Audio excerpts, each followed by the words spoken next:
ભાવનગર શહેરમાં કાયદો અને વ્યવસ્થા વધુ મજબૂત બનાવવા માટે ઘોઘા રોડ પોલીસ દ્વારા ખેડૂતવાસ વિસ્તારમાં કોમ્બિંગ ઓપરેશન હાથ ધરવામાં આવ્યું હતું. આ કામગીરી દરમિયાન પોલીસ સાથે પીજીવીસીએલની ટીમ પણ જોડાઈ હતી. પોલીસ દ્વારા શરીર સંબંધિત ગુનાઓમાં સંડોવાયેલા આરોપીઓના મકાનોમાં ચેકિંગ કરવામાં આવ્યું હતું.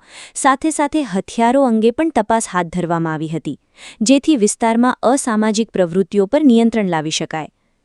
આ ઓપરેશન દરમિયાન પીજીવીસીએલની ટીમે વીજ ચેકિંગ કરતા કેટલાક મકાનોમાં ગેરકાયદેસર રીતે વીજ ચોરી થતી હોવાનું સામે આવ્યું હતું.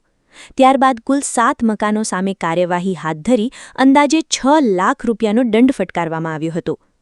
પોલીસ અને પીજીવીસીએલની સંયુક્ત કામગીરીથી વિસ્તારમાં ચકચાર મચી જવા પામી હતી. પોલીસે સ્પષ્ટ કર્યું છે કે આવનારા સમયમાં પણ આવી કામગીરી સતત ચાલુ રાખવામાં આવશે, જેથી ગુનાખોરી અને ગેરકાયદેસર પ્રવૃત્તિઓ પર કડક નિયંત્રણ રાખી શકાય.